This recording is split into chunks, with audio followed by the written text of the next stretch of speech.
Yesterday's launch was scrubbed because of weather. We're going to try again in just about 14 minutes. Thank you for waking up with us again this Sunday morning. I don't know what day it is, guys. I'm Megan Cruz with NASA Communications, live from Kennedy Space Center in Florida. Today's launch at 3:14 a.m. Eastern Time is SpaceX's 23rd cargo resupply mission for NASA to the International Space Station. We are again simulcasting this live show on NASA TV and on SpaceX's webcast. Let's bring in Andy Tran now live from SpaceX's headquarters in Hawthorne, California. Andy, I know you're also hoping for some better weather today, and it looks like we have it. Yeah, we are definitely continuing to keep an eye on the weather. If it does cooperate, this will be the third Dragon flight to the space station this year, and also the third cargo resupply mission with our upgraded Dragon. Following a successful launch, this Dragon will be joining the Crew 2 vehicle Endeavour, currently on orbit and attached to the International Space Station. For now, let's take a closer look at the vehicles out on the pad. On screen right now is a view of Dragon, and that is a view of Falcon 9 underneath it. It is a reusable two-stage rocket designed and manufactured by SpaceX.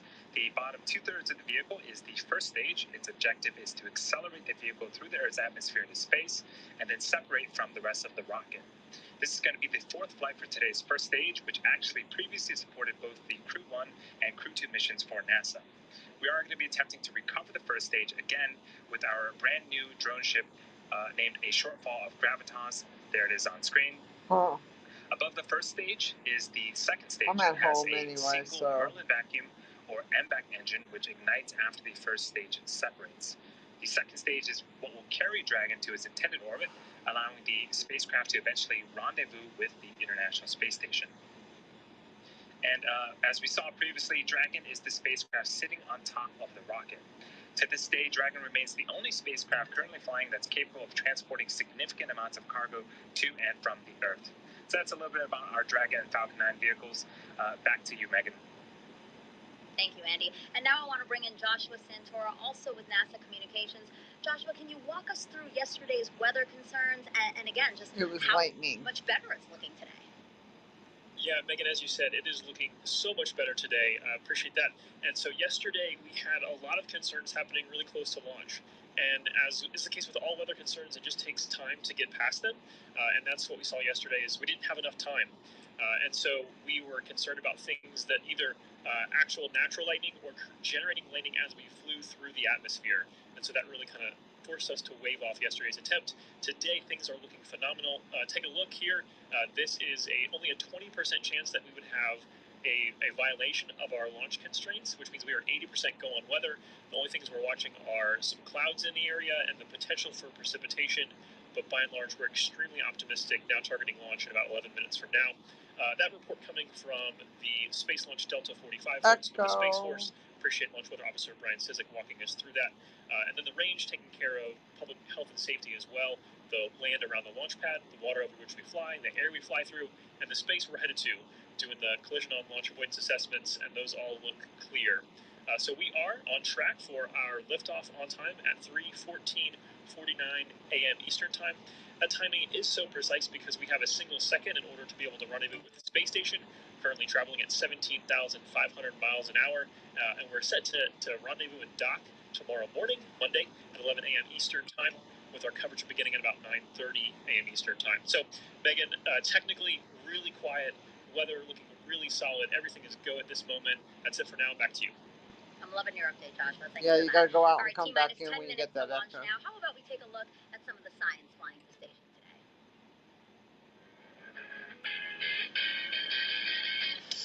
What do ants, plants, a remote implant, and brine shrimp all have in common? They're all part of investigations sponsored by the International Space Station U.S. National Laboratory, launching on SpaceX's 23rd Commercial Resupply Services mission. Moreover, these projects will be supporting the validation of the Faraday Research Facility, a new commercial research facility operated by Proxops that is flying on this mission and will provide additional avenues of experimentation for future investigators. Specifically, the Girl Scouts of Citrus, she's tired and just doesn't want to watch it. Launched 3 different student-led investigations, all evaluating the characteristics of living organisms in low Earth orbit. One experiment will examine microgravity's effects on ant behavior. Another will look at plant growth in space. in the last, we'll explore how brine shrimp move and behave in the low Earth orbit environment. A team of researchers from Houston Methodist Research Institute is that the one that also lives in launching an Melbourne? investigation on this mission that will utilize the Faraday Research Facility. This team has a long and exciting history of space-based R&D in areas ranging from nanofluidics to drug delivery technology development, rodent research, and advanced materials. These research projects have led the team well then to its everyone latest knows that the investigation, launch is gaining at the development of a 3:13. tunable drug delivery implant. Is this The from implant can be Florida? remotely Yes, controlled Wayne. to release It's specific actually from amounts my of drug, house. providing individualized treatment for We're going to patients see on the Earth. rocket come up over, straight in front of me, over the house, over the condos. National Lab sponsored projects launching on SpaceX CRS-23. Research sponsored by the National Lab aims to bring value to our nation and drive a robust market in low Earth orbit. To learn more about all investigations sponsored by the ISS National Lab flying on this mission, please visit our mission overview page at issnationallab.org. All very interesting and really a wide variety of science. Researchers use the unique opportunity to study things in microgravity to hopefully uncover ways to improve human spaceflight or how we do things. We're about So today's 12 to 13 miles away from the launch pad from my house. Backyard viewing. Can't beat it. Each person is carefully handling the time-sensitive experiments that needed to be packed into Dragon as close to launch as possible. But what happens to the science once it arrives at the space station? Let's take a look at a special tour we shot. Oh yeah, there are clouds coming. Oh, where the fuck did they just come from? Holy shit. I'm NASA astronaut Megan MacArthur along with my roommate Shane Kimbrough. We are getting ready for the SpaceX 23 cargo mission coming up soon, and we're very excited. It's going to be keeping us pretty busy. Hey Megan, let's go those show up clouds around the are space coming station quick. a bit. We'll show you where some of these experiments are going to be done. Welcome to the European module called Columbus. This is where a lot of the SpaceX 23 experiments are going to hang out. One of those is called Apex 8, which is going to study the response to stressors at the genetic level of plants. Now, they're going to be really small plants in petri dishes that we're going to eventually put into this facility here that's called Veggie. It's a veggie plant growth facility. On my last flight, I got to grow lettuce in here, and we got to actually harvest that and eat it, so that's pretty cool. One of the things we're trying to do is to learn how to engineer plants to grow better in microgravity. And what we learn from that will be able to help us in the future in space travel, but also help people on Earth grow things better. And this isn't the only facility we have on the International Space Station to grow things. We have an advanced plant habitat, and currently we're growing chili peppers in there, which we hope to harvest towards the end of our mission. So now we're in the U.S. laboratory, which is called on the Destiny, East Coast. and this is one of our main areas for conducting We're not science getting on the Peter International Bands. Space Station. One of the things that makes the International Space Station such a versatile research lab are the express racks. There's a couple of them right here over my head, and the cool thing about these is that it allows different researchers from around the world to send up their own payload, and the express West rack Coast provides is getting the Peter power and Bands. data, cooling, whatever that particular payload needs.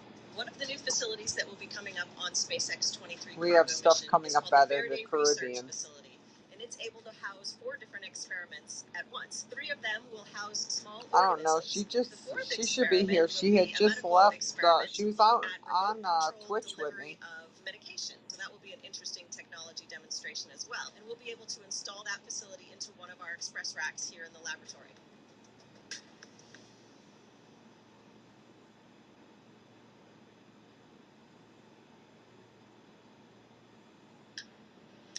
And that was NASA astronauts Megan MacArthur and Shane Kimbrough aboard the International Space Station.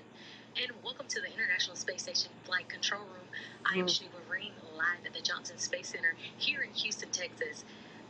The team of flight controllers at Mission Control Houston today is being led by Flight Director Rebecca Wingfield.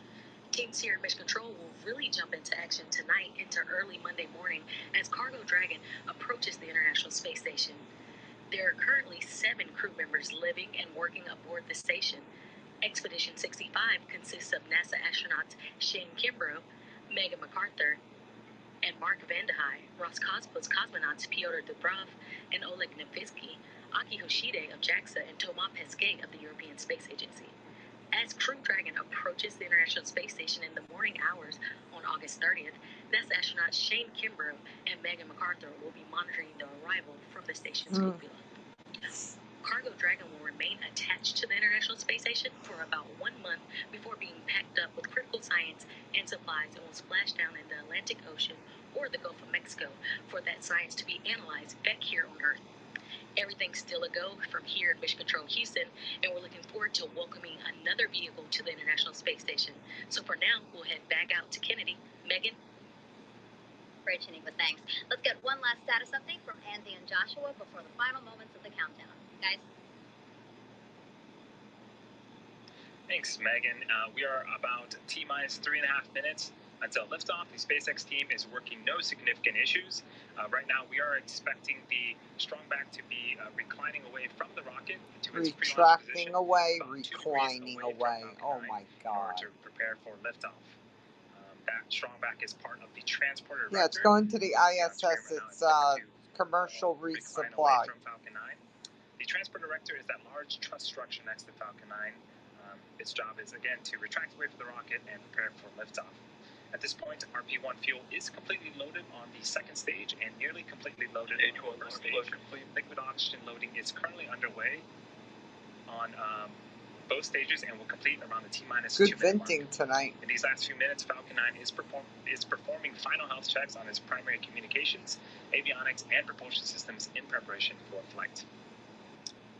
Dragon is undergoing vehicle health checks, and we did hear the call out in T-minus 5 minutes for internal power. Switch to internal power, meaning it's living on its own, apart from ground support systems, which is great.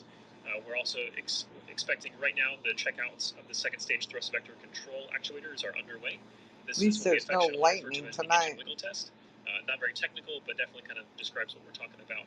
We don't know. A lot of launches are going to be an issue because they need oxygen, and there's no oxygen supply. Navigating that vehicle. That's just and part SpaceX has already said that it's becoming an issue. SpaceX will do the exact same thing for all the first stage engines just a few seconds before Yeah, where have you been? All of this in preparation for our rendezvous with Space Station tomorrow morning. And Space Station right now, we're on approach floor. We're sure they're going to have a concert with the drummer dying? Is just over the south edge of Australia as we speak. Dragon is in auto idle. And we just heard the call out that LOX load has been completed. That will wrap up the beltline loading for the vehicle. You can start to see some white clouds forming around Falcon 9 and Dragon. That is normal and expected for us at this stage of the countdown. That is super chill liquid oxygen starting to condense as it reaches the warmer ambient air temperatures of Florida.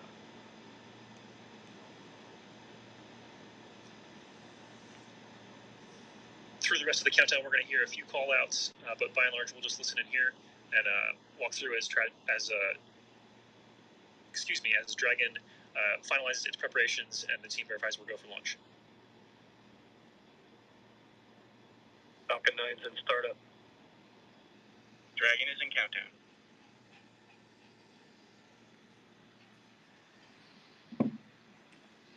Both stages are now pressurizing for launch.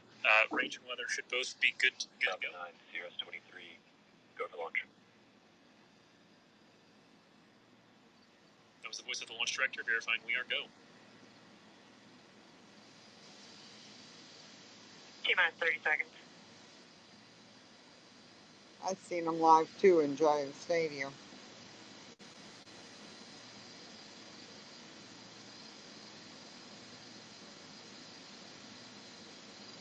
T-minus 15 seconds. Oh, there he goes, everyone. It's already up.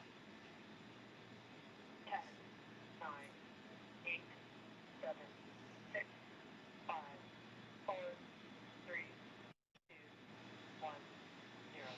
Ignition and liftoff. Dragon takes flight. It's been busy here on Order 207 aboard the International Space Station. Stitch is going to start barking, watch. Once the sound hits.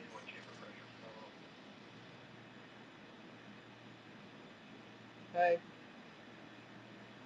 There it is.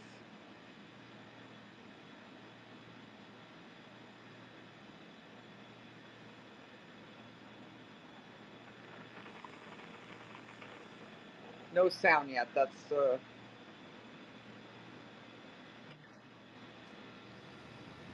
here it comes.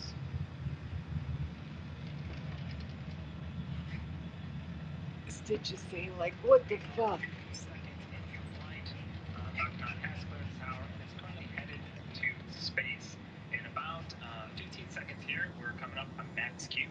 where the vehicle will experience the highest amount of aerodynamic pressures.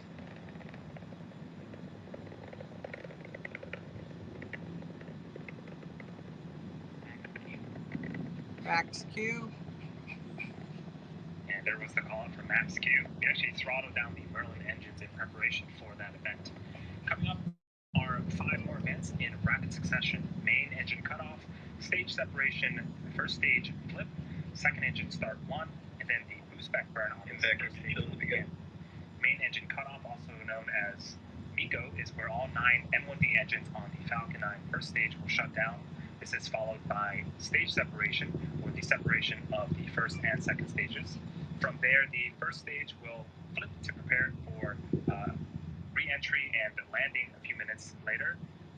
And the Merlin vacuum engine on the second stage will ignite to boost Dragon to low Earth orbit. That's also known as SES-1. The first stage will then begin its boost back burn. That is the first of 3 burns needed to land on our launch today. The first of those 5 events, main engine cutoff, is coming up in about 10 seconds. They're relight lit. It's still going. There it is. There it is. Oh. Main engine cutoff. Oh. Oh. Oh. Oh. Oh. Oh. Oh. Oh. Oh. You guys can't see it. I don't think I can zoom in here. Stage 1 boost back burn start. That was cool. Okay, those were those 5 events. A lot happening on screen. Main engine cutoff, stage separation. It's not coming back here for Annie. Second stage on the right-hand side of the screen ignited its Merlin vacuum engine. And on the left-hand side of the screen, we're in the middle of that first stage boost back burn. Looks like we are getting some really cool views. Stage 1 boost back shutdown. Contrails being produced by the first stage.